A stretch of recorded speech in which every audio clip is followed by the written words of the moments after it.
Para pemirsa Modern yang berbahagia, Allah Subhanahu wa taala berfirman dalam surat At-Taubah ayat 197, Al-Hajju ashharu ma'lumat, wa man farada fihinna al-hajja fala rafatha wala fusuqa wala jidalan fil hajj.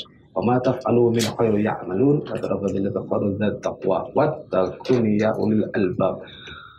Haji adalah beberapa bulan-bulan yang dimaklumi. Barang siapa yang menetapkan niat dalam itu akan mengerjakan haji, maka tidak boleh rafas atau berbuat fasik dan berbantah-bantahan di dalam masa mengerjakan haji.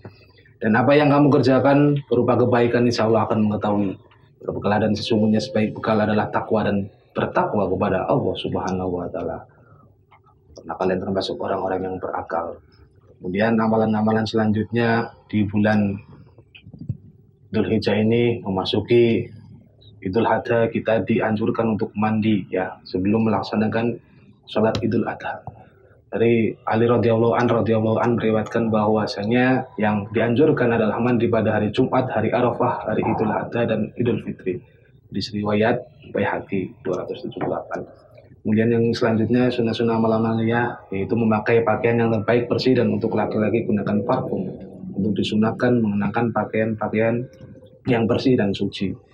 Bagi laki-laki dianjurkan menggunakan parfum ya, sedangkan perempuan dilarang menggunakannya. Kenapa perempuan dilarang menggunakan parfum? Karena tidak boleh berlebihan di dalam pakaian.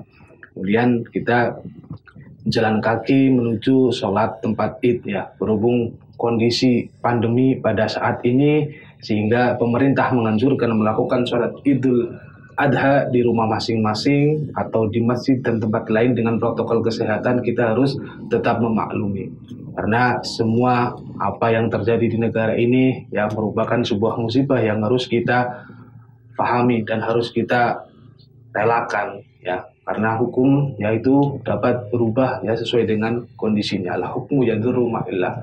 Maka dari ayat tersebut bahwasanya yang dulunya dalam bergesekan melakukan sholat Idul Adha yang dilakukan setelah berjamaah karena adanya pandemi COVID-19 ini, kita dilarangan berkerumun dengan tujuan memutus mata rantai COVID-19.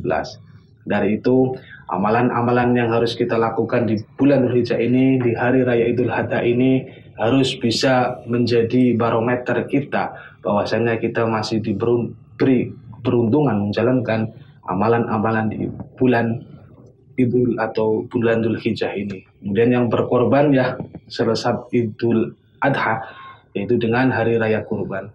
Bahwasanya kurban merupakan ibadah yang dilaksanakan dengan cara menyembelih hewan ternak. Kemudian hewan ternak ini meliputi setiap negara itu berbeda-beda. Karena Indonesia biasanya yang sering dijadikan bahan sembelih untuk kurban yaitu kambing dan sapi. Pada tanggal 10 sampai dengan 13 Dzulhijjah, umat Islam berlomba-lomba menyisihkan sebagian hartanya untuk membeli hewan korban ya, untuk dikorbankan di dalam dirinya sendiri, untuk orang tua dan serta untuk keluarga. Maka terkait dengan masalah korban, Allah Subhanahu wa taala berfirman dalam surat Al-Kautsar ayat 2, "Fasholli lirabbika wanhar" ya. Maka dirikanlah salat karena Tuhanmu dan berkorbanlah.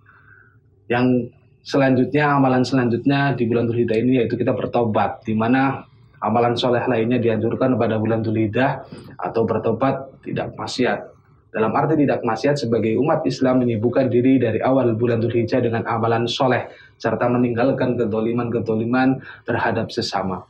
Allah Subhanahu wa taala berfirman, "Tsumma inna rabbaka lil ladzina 'amilus su'il bi jahalatin tsumma tabu min ba'di dzalika wa aslahu inna rabbaka min ba'diha laghafurur rahim." Kemudian sesungguhnya Tuhanmu mengampuni bagi orang-orang yang mengerjakan kesolehan karena kebodohan. Kemudian mereka berbuat sesudah itu dan memperbaiki dirinya. Sesungguhnya Tuhanmu sesudah itu benar-benar Maha Pengampun lagi Maha Penyayang. Surat An-Nahl 119. Kemudian amalan-amalan yang lain ya di bulan Dzulhijjah ini ya, yaitu meningkatkan amal soleh lainnya. Karena selain berpuasa, berkorban, berhaji, dan umroh bagi yang mampu, kita juga harus melakukan amalan-amalan soleh yang lain seperti berzikir ya. Karena setiap muslim sebaiknya meningkatkan amal soleh lainnya di bulan Dzulhijjah. Karena amalan ini mendekatkan sholat sunnah, kemudian sedekah, membaca Al-Quran, menjalin tali silaturahmi, mengerjakan amal soleh, dan jangan lupa berdoa supaya selalu diberi kesehatan dan keselamatan dan perlindungan dari COVID atau wabah COVID-19 ini yang bisa dikatakan cukup membahayakan bagi diri kita semua, lingkungan beserta masyarakat. Dan amalan yang terakhir, kita harus selalu mengingat Allah dengan berzikir. Karena 10 hari pertama di bulan Dzulhijjah dengan memperbanyak zikir kepada Allah Subhanahu wa taala, Rasulullah SAW secara tegas memerintahkan kita memperbanyak zikir, tahlil, takbir, tahmid, dan tasbih. Maka dari itu, ketika kita melakukan amalan-amalan di bulan Dzulhijjah ini, khususnya pada amalan yang terakhir yaitu berzikir, agar membuat hati kita menjadi tenang dan bahagia. Ala bidzikrillah tatma'innul qulub. Hanya dengan mengingat Allah hati akan tenang.